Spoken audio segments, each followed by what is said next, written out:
morning, everybody, whether you're on the East Coast, West Coast, or around the world. This is Coast to Coast. What's up, man? How you doing? Good morning. Doing good. Doing great.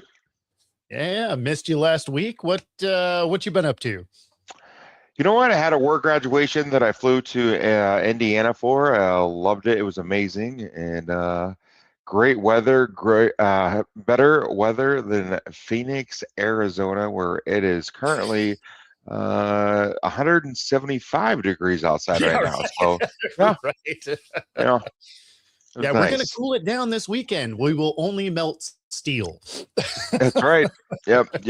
Cooking eggs on the sidewalk, and yeah, it's fun. Yeah, not fortunately, that's where I love Seattle area, right? Is our summer times are amazing. You're generally about 75, 80 degrees. Everything's green. Like it's generally pretty awesome. Now, your winters are where we want to come visit you because it's 40 and raining, and every movie you've ever seen about Seattle happens in like November. Right. Very gloomy, very dark. Yeah. No, there's a good 6-7 months in Arizona where Phoenix that it's pretty amazing. But no, there's about 2 months out of the year where stay inside your house. Yeah. It's tough. Yeah, well, and it's funny because you wanted to talk about some Arizona sports to the Philly guy, and of course he's not here today. I think he's just ducking you. He's absolutely ducking me. I absolutely love the way the D-backs are playing lately, especially the last 10 or 15 games since the All-Star break. It's been amazing to watch. The Erod game yesterday was absolutely nailed. He goes 8. Brandon Garcia comes in, closes it out. We win 3-0. We have to have that series against the Pirates, and now we tied it up against the Phillies. The Phillies, man, we have their number. We beat them. We have this series when I believe 2-1. We beat them in April at Citizens Bank Park in April. We play them again, I believe, late August here in Arizona. I cannot wait. But man, nothing makes an Arizona fan happier than beating Philadelphia. So it is awesome. Their payroll, I believe their payroll is $7 zillion. It's right below the Mets and the Dodgers. And our payroll is about $100 million less. So, it's awesome. I think I've documented. It's very well documented how frustrating it is to be a Arizona sports fan. But again, you have these victories here and there, and these little, wins. And it makes it worth it.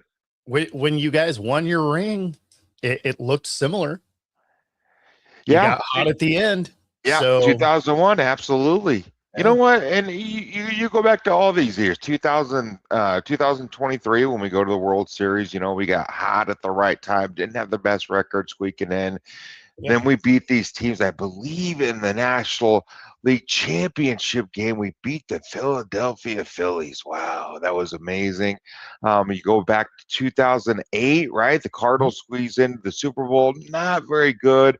I believe Chris Collinsworth called us the worst football team to make the playoffs he's ever seen. I don't know if he's right or wrong, but I don't know. Okay, I don't know about all that. Remember the Giants years that they won, they were not great entering the playoffs. Like they were wild card teams that looked pretty terrible, honestly. And they beat the 18-0 Patriots, right? But in 2008, we go to the Super Bowl, and in the championship game, we beat who was that? Oh, that's right, the Philadelphia Eagles to go to the Super Bowl. So, getting hot at the right time is what it's all about. Absolutely, for sure. I mean, now, unfortunately, my Mariners are on the trajectory that we're generally on, where the All-Star break comes and then we are not very good. And so we drop a game to the Dodgers yesterday. We did win the first one. So, I mean, that was nice considering the Dodgers are a juggernaut of an all-star team. Absolutely. So, I mean, anytime you can steal a win from them is huge. we're kind of fading back in our division, but this is when we do that every year. So I'll be curious to see if they actually try and make a move before the trade deadline, especially because that's coming up quick. So, yeah, I hope they do, but at the same time, I don't know that this is a good enough team for it to matter, but they're not bad enough to be sellers either. Right. And so this is going to be that we have this lull. We'll start to kind of figure it out. It'll be too little too late. You might sneak in as a wild card or you'll miss altogether. In fact, I take that back. From this division, only the division winner will go. So you either win the division or you miss the playoffs. That's sadly how the West is going this year. Yeah. And yeah, Houston's heating up. The Rangers are doing work. Mariners are made a trade yesterday. Thinking about Cabo. Yeah. And a lot of teams fall in that middle category, right? That you're talking about, not good enough, not bad enough to make a trade, make a move. And I think we fall in that category too. And our ownership, I don't think is going to necessarily make a move that's going to make our fans very upset. But we're about $6-7 million above that threshold, or we're not going to have to go into that second tier apron and pay that luxury tax. But I really don't think we're going to make a big move. But our fans want it. The players want it. As a matter of fact, we just played LA in LA. Big statement, 4-game series in LA, and we won every game. We beat them 4-0, all 4 games, won each game. And it was like, and they came out and they said that was a statement to our ownership. Buy. We're ready. We want to do it. And, I don't think it's going to happen though. If you were to make a move at the trade deadline, what is it you would be looking for Arizona? First base and a big bat. Yeah. We need a first baseman and a left hand, preferably a lefty, somebody who bats left-handed, and a power bat, But I think we're going to roll the pieces that we got. We got some people coming back, Martinez, Burns. We got some pitching and hitting coming back. Mm-hmm. And I think we're gonna roll with that. But it's baseball. It's fun. I love baseball almost as much as I love football, and everybody knows how passionate I am about football. But baseball, man, how do you not fall in love with baseball? Well, it's funny. It makes me think of the quote from A League of Their Own. There's no crying in baseball unless you're a Mariners fan. And then or there's a little D-backs crying fan. in baseball. Yeah. But absolutely. That being said, the NFL gets underway. We right are around the finally corner. back. Let's go. Brother, we're a week away from the Cardinals playing a preseason game. Well, that's right. You got the Hall of Fame game. That's right. Yes, sir. I forgot you guys have the Hall of Fame game this year. Larry Fitzgerald is going to be inducted into the Hall of Fame. Who's more deserving than Larry Fitzgerald? For sure. And you're such an easy guy to vote for too. Super nice human. So not only did he have an outstanding career, but you don't feel bad about putting him in, because some of these guys miss their first time through because they were perceived as a jerk. Right. And, T.O. always comes to mind, right? Like statistically, there was no reason for him to not be a first ballot Hall of Famer. Absolutely. You look at the talent on the field. I mean, that's a no-brainer. I mean, he played a Super Bowl with a broken leg. Like, I mean, I don't know how much more you wanted him to do. Right. But because he was perceived by the media as a jerk, and the media's who vote you in. Yeah. Like, it just, those types of things are going to happen.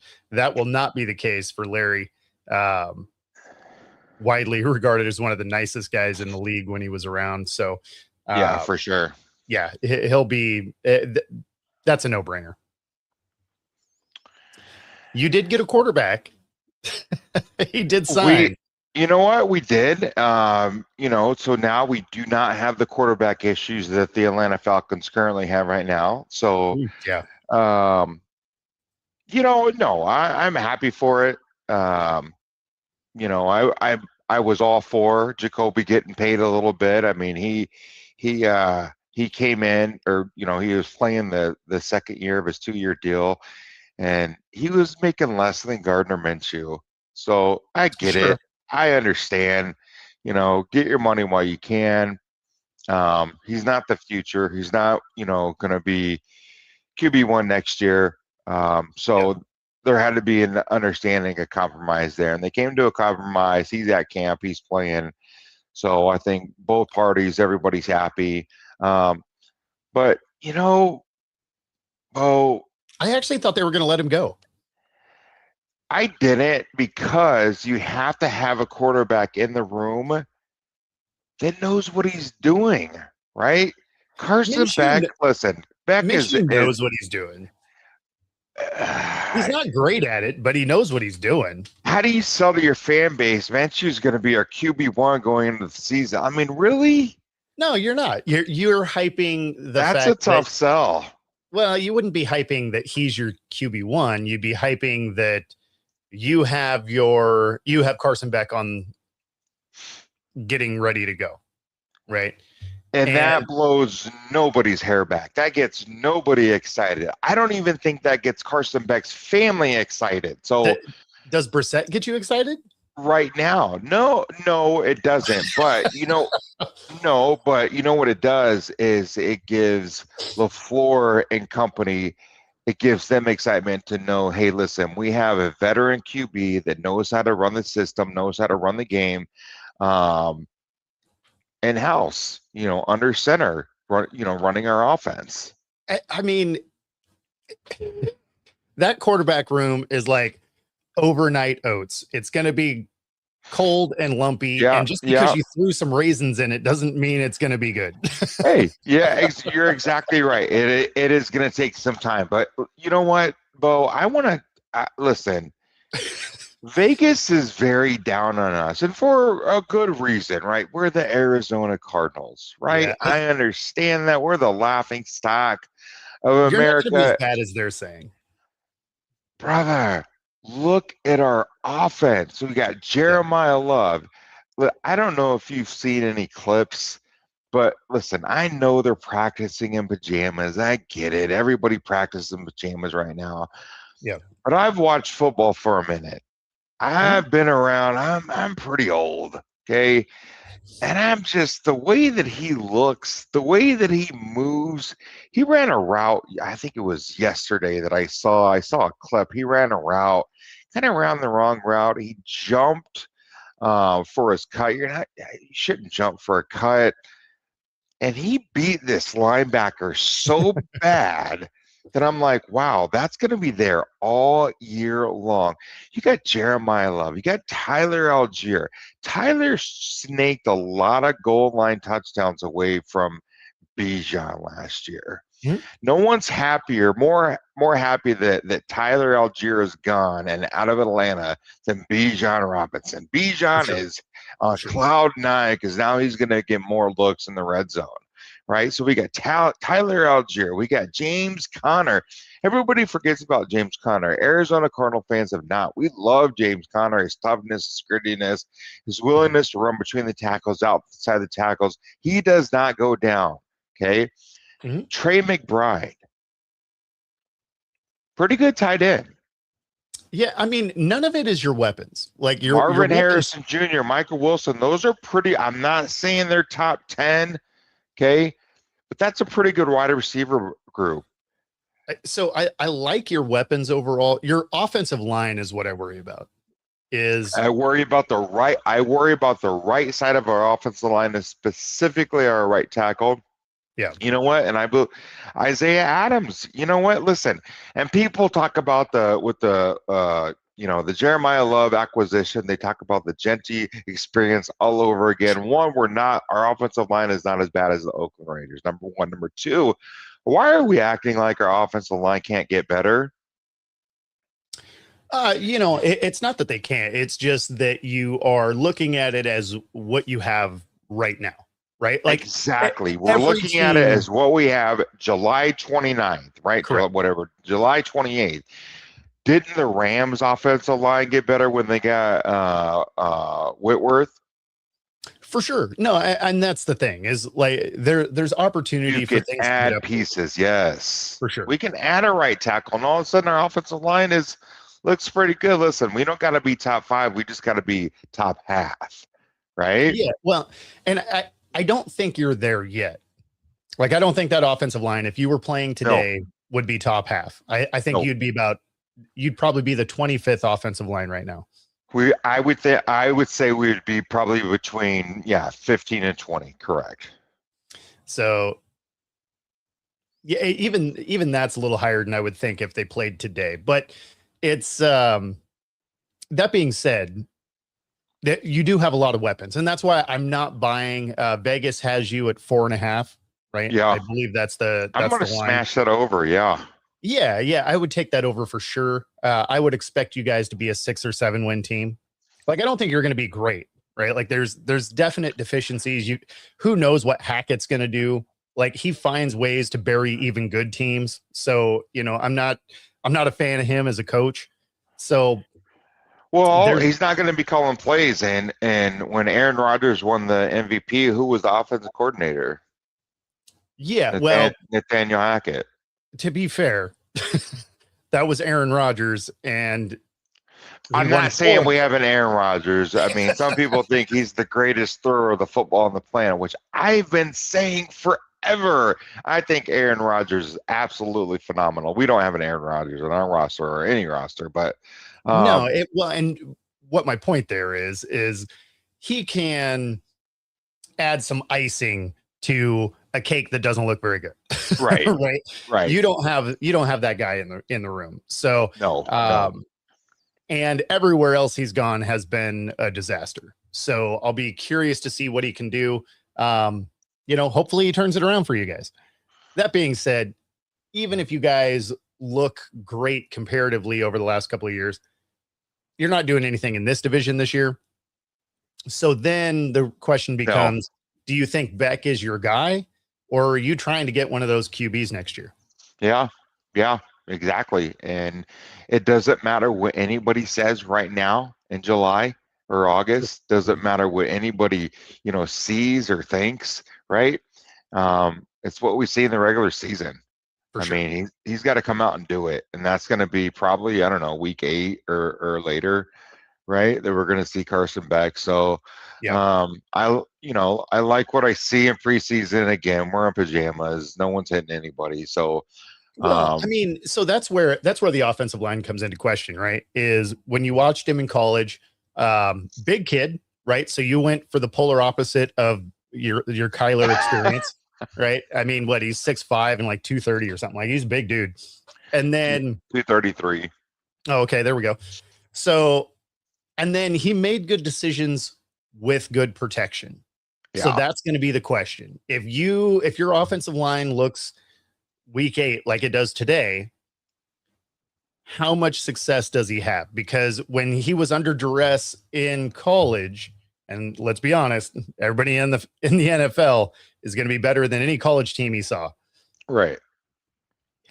Is his decision making going to break down the same way? That's going to be the real question. You're not going to know until he's put in that position. Right.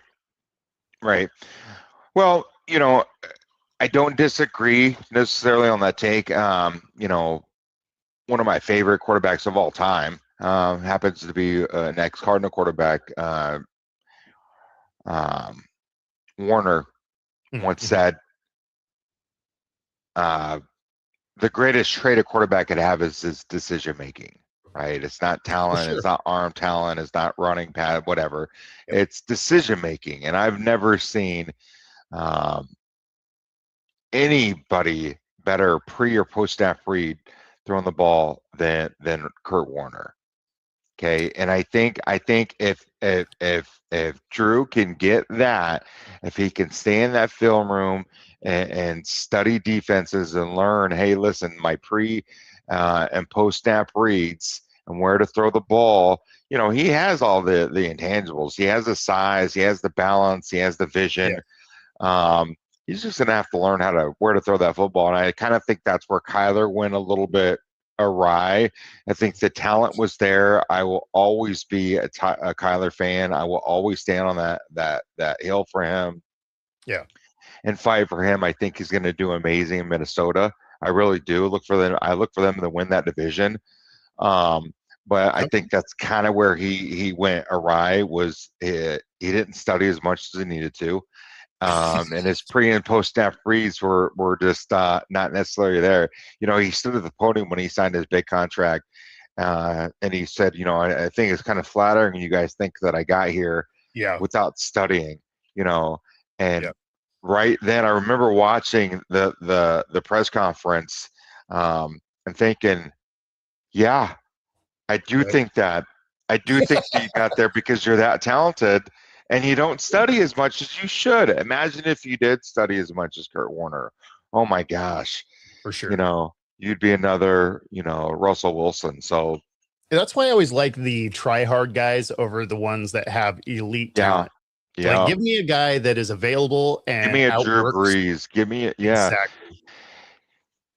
And again, that's where Brissett comes in. He tries hard. He knows what he's doing. He studies the guys like him. They see how hard he's trying, and so I think it's important to have a guy like that in the room. It's important to have a guy like that on the team, and we'll see. But I'm definitely smashing that over on the 4.5. I don't think we're gonna win the division. That's a safe bet. Yeah. The Rams might go undefeated for the next 2 years. Man, that's a scary team, especially if they get Aaron Donald back. Aaron Donald, which I don't know why he wouldn't come back. Yeah, I mean you're basically just ring chasing at this point. And then they do have enough if they really wanted to mess the league up and go grab Vita Vea for a year. Sure, why not? Absolutely. Just go the Dodgers route and grab every star player available. I mean, but they could do it. That's the thing, is they could do it. And you're not going to have to give up anything to go get Vita Vea. Now, I don't think they do that, but you wouldn't really have to give up much because he wants out. It's his final year. Tampa looks like they're probably on the precipice of rebuilding anyway. So do you give up a third rounder for a 31-year-old Vita and, know that you only have him this year just to go win that ring? Maybe. I mean, he's only going to make 17. Yeah, there's always that conversation, right? Do you go all in for a ring or do you go, the Moneyball route, right? I mean, and the Rams did it before, right? Like that's how they won their last ring. Is they're just like, hey, we're gonna give away every draft pick, spend all the money, and it worked. So that's the key, right? Is it worked? It's gotta work, yeah. Because sometimes, again, the Eagles did it. It in the late maybe 2000s? Remember that defense was absolutely lights out, and they did nothing. And the Saints, it's got to work. Yeah, the Saints just did it, right? Like they're finally starting to recover from their attempt at it, and they did absolutely nothing with it. Yeah. So it's only dumb if it doesn't work. That's right. That's right. So, and fans, we can make fun of it, but listen, if it brings you a ring, it's worth it. Jerry Colangelo did that in 2001 with the Arizona Diamondbacks. With Randy Johnson and Kurt Schilling and all the star power that we had on our team. And, it bankrupted us for the next decade. But you know what?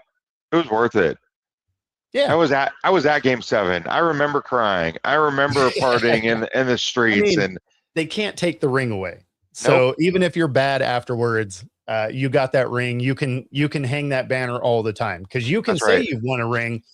My Mariners, we may be in the top 10 of attendance every year, but we can't tell you that we've won a pennant or a ring. That's right. We can tell you we sell more hot dogs than anybody, but can't can't get the big game done. So, it's that's what I enjoyed about Paul Allen buying the Seahawks. He had a commitment to winning. So, speaking of Seattle, how do you like your team this year? I see three teams coming out of the West in the playoffs. I think the Rams, Seattle, and the 49ers in that order make the playoffs. But how do you like the Seahawks? I see you guys battling it out with the Rams for our division title. What do you think? Yeah, I think you're going to see something very similar to what we saw last year. I think we all take a win total step back, right? Because we had 14 wins last year. I would say our division winner probably has 12 this year. We do have a tougher schedule than a year ago. So I think there's I think your division winner is probably a 12-win team, but I still think you send 3, barring, major injuries or whatever. Yeah, I really don't see, I don't see the Rams winning 12 games. I see the Rams winning somehow in the regular season. I see them winning 18 games, even though they play 17. I think somehow the Rams are going to figure out a way to win 18 games. But no, I think it's going to be interesting. And that's the difficult thing. I think even if we come out and we play way over our skis and win 7 games, it's like, well, the Niners and the Seahawks and the Rams doubled us. So it's going to be tough. It's going to be a tough season. But yeah, if you guys were in the South, the 7 wins could get you there. You could be in the playoffs. Yeah. No, it's I mean, it doesn't really matter what you guys do this year. You're just not going to be able to get out of this division. But I mean, being in this division this year basically cooks in 6 losses to your schedule. I don't think you're quite good enough. You might steal one against San Fran, especially because they're just hurt every year. But I don't think you guys square up well enough against the defense that we have here in Seattle or the juggernaut that the Rams have put together. I think that's 4 losses. You might split with the Niners, but I mean, again, this is an Arizona team that's building to the future. It's not building to win today. I agree. Talk about that Seahawks running back room. I mean, I keep hearing about Price and Holani, and what do you think? So Price is easily the guy I'm looking at the most in our camp. And the reason for that, obviously, Kenneth Walker moves on. He's in KC. But he was losing his running back 1 position anyway, right? Charbonnet, to Charbonnet, right? So he was losing his running back 1 duties during the season. Then Charbonnet got hurt and he got, he basically retained it and then had a great run through the playoffs. That being said, we pick up Price, who was not the best running back on his team, right? You guys got him. So there's a little bit of a worry there. It's like, okay, he couldn't win the running back position on his own team. He did still have a great year. Not saying that. Still a dynamic runner, actually probably a better pass catcher than Kenneth Walker. But he thrived in a running back by committee room. And he's going to start the season having to be the guy. Right. So I want to see during camp and preseason that he's ready to be the guy, because Charbonnet doesn't come back until week 4 or week 6, something like that. So he's going to have to really carry that load. And we're going to have to see if he's capable of doing that. Now, obviously, if you're a Seahawks fan, you hope he is, but you don't know. Like, there's plenty of guys that come out of college that just, the speed just isn't quite there for him. Right. Especially right away. So will he be able to carry the load for the first, 4 to 6 weeks until Charbonnet is back? And then it goes back to a situation that he's used to and thrives in, because Charbonnet would return to being the number 1 guy. Or does he absolutely show out and then they move on from Charbonnet at the end of the season too? Right. Yeah. Because we don't pay running backs. No, you don't. And I really like Kenneth Walker. I think I was a little higher on Kenneth Walker than you were. Sure. I just thought, man, with the ball in his hands, that he just looked a little bit different. When he was healthy. I was going to say when he was healthy, and he wasn't healthy a lot. But when he was healthy and everything was going right, man, it was special to watch him run the ball. Not a great pass catching back, but again, with the ball in his hands, 100% healthy, it was a pleasure watching him run the ball. And I think again, when healthy, Kansas City's going to get that back. But Well, I mean, and unfortunately, Seattle's just had that, right? Yeah. Outside of Marshawn Lynch. not last year, but the year before, we haven't had a starting running back not land on IR since Marshawn Lynch Yeah. in 14. So it's been a while, you know.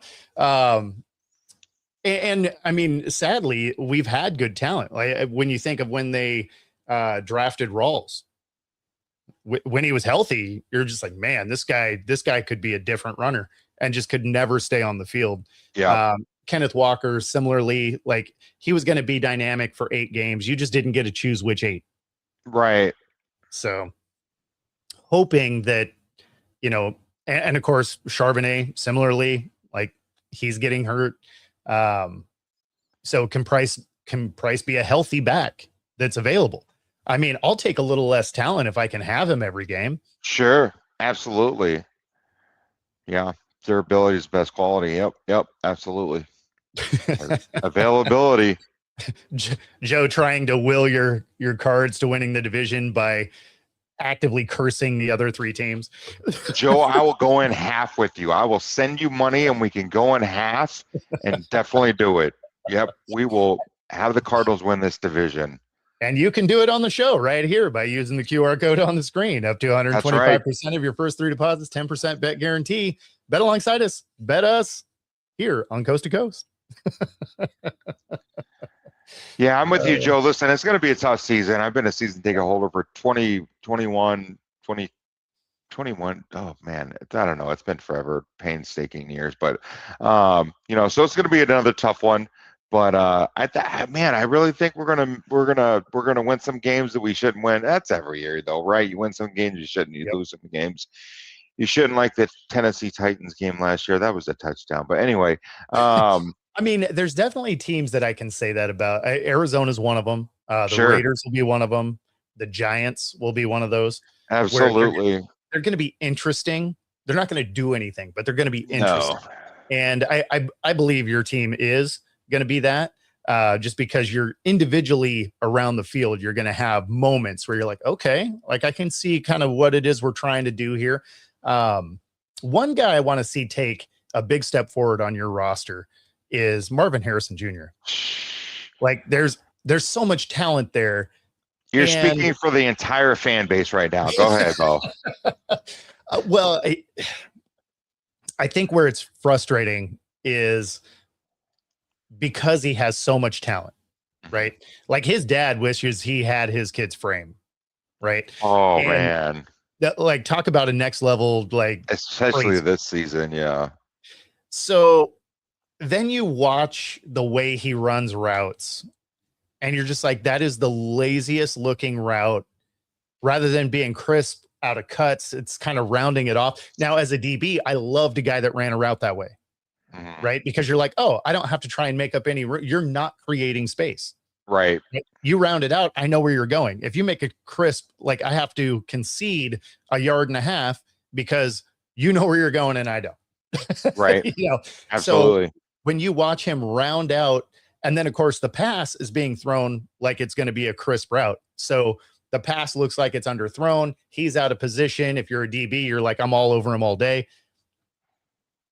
I don't know if it's just a lack of concentration or I don't know what the answer is there, but it just,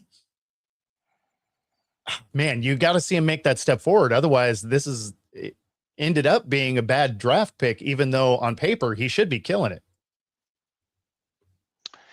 Yeah, I'm not sure it was a bad draft pick. I think it's up to now it's bad coaching, right? We're not coaching him the right way. He needs to, get in that butt. Hey, listen, run the route the right way. I coach 10U boys. I coach 11U girls, and I coach that. If we're doing a 5-yard out, if we're doing a 10-yard out, we're making it a 10-yard out, 10 yards and out. We're Mhm. not rounding it. And these are 10 and 11-year-olds. Okay. Yeah. So definitely they can do that at the NFL level. But you're right. His frame, and that's what we all have fallen in love with, is just what can be, right? Yeah. And unfortunately, we live in this echo chamber and this world where social media puts every single drop he makes in training camp online and just exacerbates it. And it's like, listen, everybody drops balls. It's not a big deal, but I think it gets in his head. And I think it messes with his Yeah. confidence.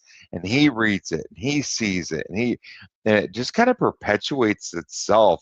And he is a negative guy by nature. And Mhm. he says it. You ask him, listen to any press conference. He said it the other day.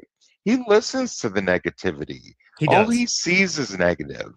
Yeah. And he meant that in a positive way, I think. Like, because I'm kind of like that when I get feedback from my boss at work. I want to work on the negatives, not necessarily the positives, right? So I kind of got Mhm. what he was saying, but at the Yeah. same time, you, I kind of got the sense that these last 3 years of 2+ years have kind of been wearing on him mentally. Yeah. With the fan base, the media, where everybody's just getting on him. Well, So losing does do that, yeah, like he it he it he grates wasn't on you. used to that Ohio State. Exactly. You got to get used to that coming to the Arizona Cardinals. Yeah.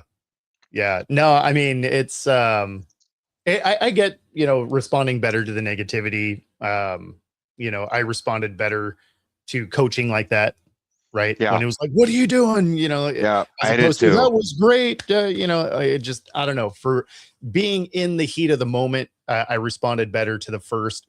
Um, Now, if that's the only feedback you're getting, that's rough. But you know, Right. so that's where I don't know. I think this is the year you would need to see a step forward. At the same time, do you have the quarterback in the room that can help him get there? Because I mean, he can't create that opportunity on his own. He can give you a window, but if your guy isn't hitting the window, what do you do? Right? Yeah, and fortunately for him, he doesn't have to be that guy, right? Because we have Yeah, other people in the room, we have other people on the field that can sure. step up and make plays. Whether it be our running backs, our tight end, or even Michael Wilson, right, at the wide receiver Mhm. spot. Kendrick Bourne, right? He can make plays as well. So I mean, For sure. I like our offense. I like the way we're headed. The big question mark is Carson Beck in that defense and the right side of our offensive line. So, we'll see. We're a week away from our first preseason game. We're about 7, 8 Sundays away from regular Yeah. season week 1, and I can't wait. It's great because every fan in the world, every NFL fan has hope until the Yeah. ball's in the air, right? Until that kickoff happens, and then yeah, we'll see. So Hmm. Okay. That's kind of cool. I mean, not a shock, right? Like alcohol and sports betting. That's basically oh every wow, sponsor. That's basically every yeah, sponsor of the NFL now. there we So, go. but speaking of bad looks at camp, we have Shador, and naturally we have to, since we're talking about weird quarterback situations, easy segue. Uh, so this is probably one of the funnier camp blocked passes because the defender does not move. He throws the ball directly into his hand. So watch this. He's standing in one spot, hand up. Hey, That- it was over the middle. Maybe he couldn't see. Maybe he was seeing ghosts. I don't know. I don't know. That is hilarious. Now, I mean, because it's Shador, perfect timing. Yes. Because it's Shador, people are going to fly off the handle one way or the other, right? They're going to be like, oh, he's trash and whatever. And then at the same time, the other guys are going to be like, it was such a good block. It was not. It was not a good block. Like, literally, watch this. He stands up. He's not moving. He's just holding his hand up, and pow. Like, you can't even defend that one. Like, you're just like, man, that was just awful. Because he didn't even like move his hand. It was literally just in one spot. He threw it straight into the palm of his hand. It was crazy. I coached D-line, and I would get on my defensive lineman for that play for not having any effort, not moving his feet, not playing with his hands at all. But then he deflects the pass, and it's like, how do you get on him when he deflected the pass? You know, right? Mean, you can't. You be like, you couldn't have executed no effort better. No, listen, I think Shador is going to be fine. I honestly do like Shador. You know, I like his temperament. I like how he's calm. I like his demeanor, and I don't know if I necessarily like him in Cleveland. I don't know. Tell me the last quarterback that's been successful in Cleveland. Well, that was what I was going to say. I'll take your comments off the air. Well, no, I mean, is there a quarterback that makes sense in Cleveland? I don't know that there is, because they have a jersey with 40 plus names on it. Some of them number one picks. Yeah, a lot of them number one picks. I mean, you know, some of them that are doing great with other franchises, Baker Mayfield. So exactly. You know, it's tough. And, you know, I'm a big believer of it's not necessarily the player, it's where they go in the right system. It's got to be the right GM. It's got to be the right head coach. It's got to be the right OC. And it's got to be the right player. Everything's got to click. And if it does, you know, then we got something going, right? Fit always matters. Right. Very rare that you have a guy like, you know, Stafford that can just play in any system for anybody and he's going to throw for 7 zillion yards. I know. A like year. Him and Kirk Cousins for most of his career were just absolute fantasy football stat monsters, despite being on teams that couldn't win games. Yeah. I'm actually a big fan of Kirk Cousins too. I think Kirk Cousins is another just baller. You know, no matter where he goes, no matter what team he's on, he's just balled out. You know, and yeah, he shops the Target. Yeah, he drives a minivan. Hey, you know, saving that money. Who cares? Who cares? He balls out. Tarjay, who doesn't like Tarjay, right? Him rocking them Kohl's cash, and yeah, no, it's funny. It's funny. At the same time, it's hilarious because you hear him talk about doing those things like he's made no money, right? He's just like, oh yeah, you know, I shop the deals and whatever, and you're just like, you've made $500 million. Bro, you were franchise tagged not once but twice with the Redskins. Twice. Yeah, that's big money on its own. People would come and complain to me like, oh, can you believe? I'm like, really? I wish somebody would franchise tag me. That's stupid money. And he got it twice. Even back then. Oh my gosh. And then his contracts since then have been fully guaranteed monsters. And you're just like, okay, man, like your agent is awesome. People want to talk about Watson over in Cleveland and getting the first fully guaranteed money. It's like, no, that was Kirk Cousins. Yeah. His was the biggest, but yeah, I mean, Cousins has been fully guaranteed multiple times. That's right. So, I think it was fully guaranteed Kohl's cash he got. Yeah. Yes. So, yep. Hey, before we run out of time, a couple things I want to ask you and kind of get your opinion on. One, my son, he's a huge NFL fan. He's done 4 or 5 rough drafts of how everyone's going to finish in the division and what the record's going to be. He's a huge football fan. Okay. Not sure where he got it, but he came out to me the other night and he said, "Dad, what do you think? This is a crazy thought, but what do you think? I think the Redskins are actually going to sneak into the playoffs." And I said, "Son, we need to get you drug tested." He's 10, I know. Yeah. But what do you think about the Washington Commanders Yes. making the playoffs? No, honestly, I think they finished last in their division. That's what I thought. You know, Dallas made some really good moves for the defensive side of the ball, right? Of their 7 picks, 5 were on defense. Yep. And, you know, so that is a huge need filling draft, which, you know, is great for them. There are some very real questions about the offense for the Eagles. So those are probably the 2 that are going to battle out to win the division, right? Sure. Then you look and you got the Giants, yeah. And the Giants are I'll tell him you said that. That's because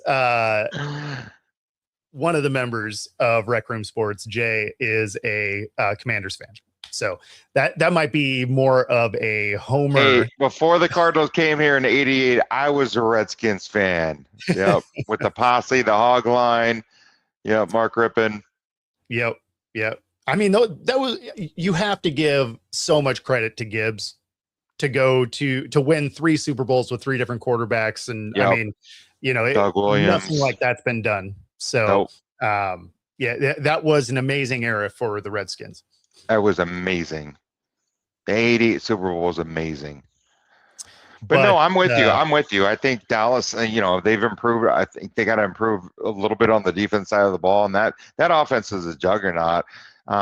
Philadelphia, I think they are going to have some lulls this year on offense, losing A.J. Brown. Not that A.J. Brown was the centerpiece of their offense, because I think Saquon Barkley is going to have a big bounce back year. They have a great, very nice piece in tight end.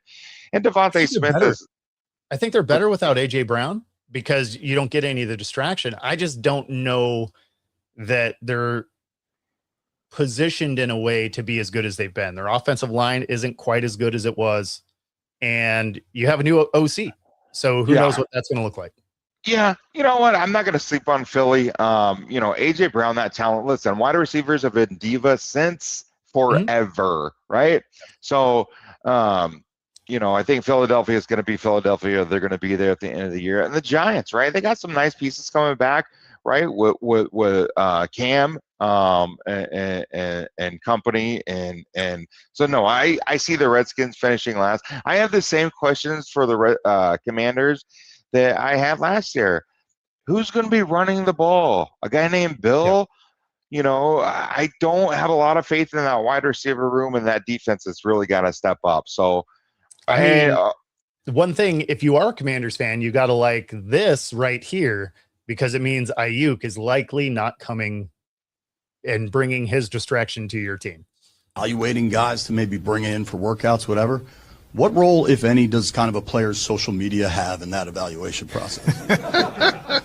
That's a good roundabout question. What a badass you are. Straight badass right there. But no, we look at everything, JP. I mean, it's a great question, but we do look at everything, and you know, we want to make sure it's the right player to be in our locker room, in our bloodstream, and in our culture.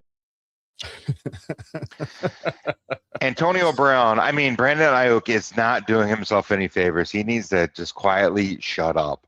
But great segue, Joe. Cowboy fan for life. No team in the NFL that I hate more than the Dallas Cowboys. But I was in Indianapolis, Indiana last week for work, and with some workmates. We had a great heated debate with a Cowboy fan and an Eagles fan. Who's a better thrower of the football, Jalen Hurts or Dak Prescott? I said Dak because, listen, I can't stand the Cowboys. I hate them with every ounce of my being. That's the one game Jacoby Brissett won last year. We go into Dallas on Monday night and just belt a boom and kill them, right? Yeah. But Dak, man, Dak is nice. I feel like Dak is a phenomenal quarterback, and he's doing it. Listen, yes, he's got CD. Yes, he's got Pickens last year.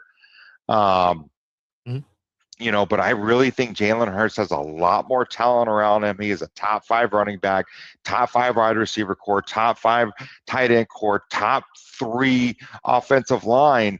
And man, I wouldn't put Jalen Hurts. I would probably pick about 15 quarterbacks above Jalen Hurts. What do you think?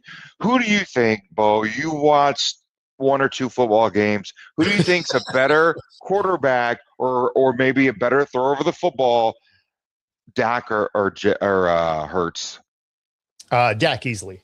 Yeah. Easily. I mean, when you think of all the things that Philly had going for them and how many times they still had to resort to the tush push to keep drives alive or to score or anything like that. Now it was almost automatic, and, kudos to him for being able to, squat 5 million pounds, but they were pulling the ball out of his hands. Yep. They're like, look, we want you to just fall forward to keep this thing alive rather than, a traditional play that everyone else has to run, basically. So now he's doing the things that are within his skill set, just like Lamar, be able to break off a wicked run, whatever. So I'm not mad at it, but but if you're talking about just being that quarterback, then it has to be Dak. Now, if you ask me that again and preface it by they're playing in January, then I would say Gardner Minshew is a better quarterback. But yeah. So there is that element of it.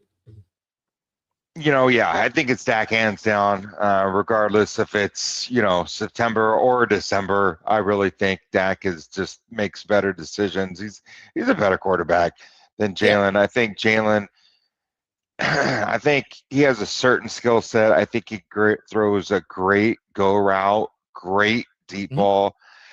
And I think that's kind of where it ends. I've had this argument for a long time that you don't need a phenomenal quarterback, and Jalen proves my point. You don't need a phenomenal. You don't need a Patrick Mahomes. You don't need a Josh Allen. You don't need a Sam Darnold. You can have a Sam Darnold who's a good quarterback who's good enough, and they can run your offense, and that's going to win you rings. And they protect the football. That was my issue with Kyler Murray. I felt like Kyler Murray was good enough. I felt like Kyler Murray was, more than good enough. We just didn't put the right pieces around him. But no, I agree. Dak for sure. Mm-hmm. And I think that whole offense. I think that whole team needs to play better in the playoffs. Last year, I don't think you could put anything on Dak last year. I think definitely you can put all of last year on that defense. Yeah, he played well. Yeah, the defense, the defense was awful all year. It was the worst defense in the league.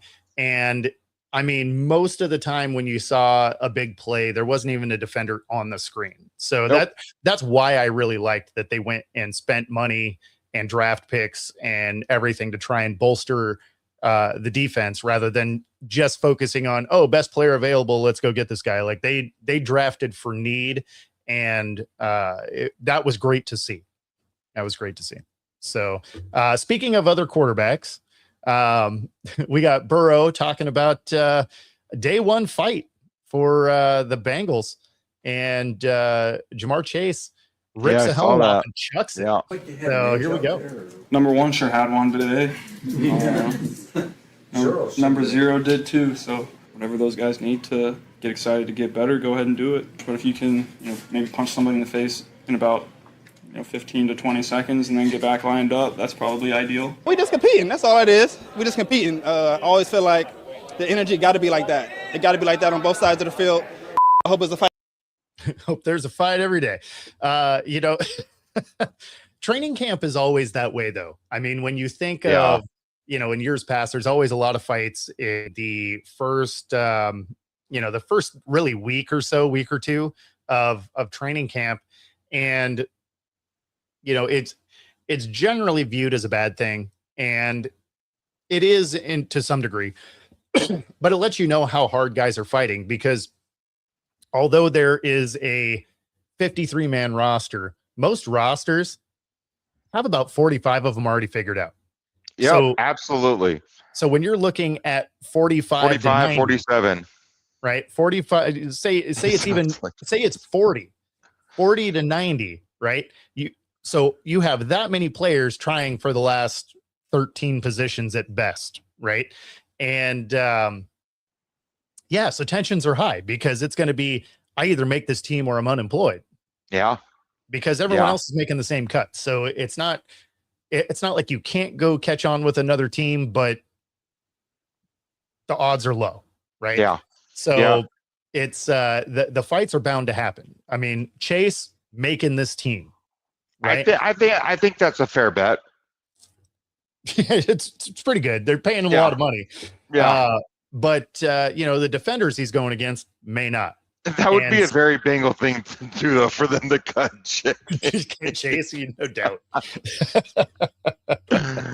No, I agree. I mean, there's 63 spots, right? 53-man roster, and then a 10-man on the practice squad. So, I mean, yeah, they're putting this stuff on tape. They're fighting for their lives, and you're right. You see this a lot in the week and the beginning part of training camp, and then at the very end, because guys are just frustrated. They're ready to get on the field to go. So, some coaches like this. I kind of like this. I think football is a very, very physical and violent sport, unlike any other sport out there. Some coaches don't. Bruce Arians hated it. When guys fought. So I don't mind it at all in practice, training camp. I don't mind it at all. Not a big fan of it in a game. That shows lack of discipline. Can't happen. You're costing your team 15 yards, and that's selfish. That's selfish. And maybe football. getting ejected. Mm-hmm. Yeah, it can't happen in a game. Pete Carroll didn't mind that stuff, because his motto was always compete. I don't see any of that stuff happening with McDonald. Like he is much more of the we're here to work kind of guy, right? And not to say that Pete wasn't, but Pete embraced the personalities of everybody, right? Yeah. Like he wanted you to different head coaches, yeah, for sure. But he didn't mind the fights. Whereas this one, because of the way that McDonald is, I don't know that would fly. And I guess we'll find out, right? Because they're filming Hard Knocks right now. So, we might get to see. That's insane. It's kind of early here in Phoenix. It's about 7 a.m., but I'm about to throw up because you just mentioned Pete Carroll and then McDonald, and those are your last two head coaches, and both have won rings. Yeah, well, and Mike Holmgren before that, we went to one, we just didn't win it. In 2005. Yeah. That's disgusting. Yeah, no, in the last 20 years, we've 21 years, I guess. We've been to 4-1 too, right? So one day, right? I mean, you guys went during that tenure. 2008. Yep. Hey, every time the game comes on the NFL Network, I turn it off at 2 minutes and 36 seconds when Larry Fitzgerald scores that touchdown, and that's all I need to see. I'm good. Yeah, I like that they don't really show ours that often. If they're going to show one that the Seahawks are in, it's always either the Broncos, Patriots, or most recent one. They very rarely show that Steelers one, just because of how much it highlights how bad the officiating was. Yes, absolutely. There was 2 or 3 blown off offensive pass interference. Like, no, that was not pass interference. Yeah. No, there were some awful calls. Now that's not why they lost. Like I never put a loss at the feet of at refs, because there were 5. I'll say it for you, Bo. That's 100% why they lost the game. No, because Jeremy Stevens dropped 5 first down passes on 3rd downs. Like the game was close, and like if it was a blowout because of those bad calls, fair enough. but you were in it the whole time. So if you just make some of those plays, you probably still win, because Seattle was the better team that year. Oh, hands down. But at the same time, they didn't execute particularly well. Now, the refs didn't help, but there was so many things that they could have cleaned up that they still could have won that game, that I don't put it at the feet of them. Now, if they got blown out because of those bad calls, then sure. Yeah. Then you're like, okay, like, come on, guys. But it was still a really close game, and they just couldn't execute in some key moments. So I don't know that, it does make me one of the very few Seattle fans that doesn't think that it falls on the refs. On the refs, yeah. They were. And I'm one of the few Cardinal fans that think that Santonio catch, it was a catch. He was in bounds. Yeah. Yeah. So absolutely. All right. That being said, that does get us to the top of the hour. Wherever you are, however you may be listening, be sure to like and subscribe. Helps us bring our stuff to you. And of course, if you are listening on 97.3 ICU Radio, we do have some smooth jazz coming up next. Otherwise, we're going to get out of here. Hope you enjoy the rest of your day. We'll see y'all tomorrow.